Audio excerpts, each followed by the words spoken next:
Dahil super haggard tayo. Yan. Kahapon may binili ako na ewan ko anong name nito. Wait lang, pakita ko sa inyo.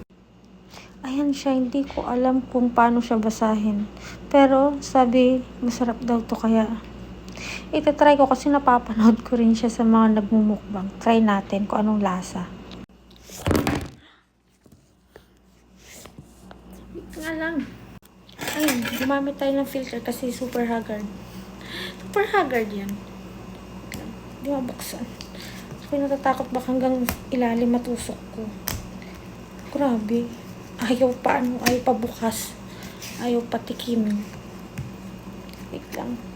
Kung sino nakakaalam ng name, sabihin nyo nga sa akin kung anong name nito.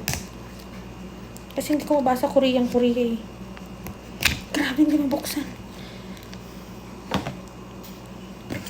Gamit tayo ng tinidor kasi wala tayong chopstick. Yan siya. Tapos may sabaw siya. Yan, may sabaw siya. Hindi ko maano. Tikman natin.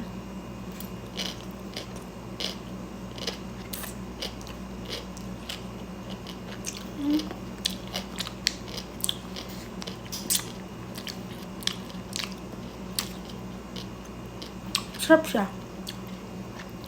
Hindi siya maasim, hindi siya matamis. Sarap niya.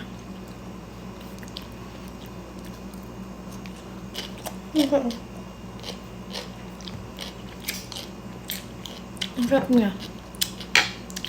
Perfecto sa mga pritong isda. Kaya bili na kayo. Binili ko to sa Lulu at Yaf.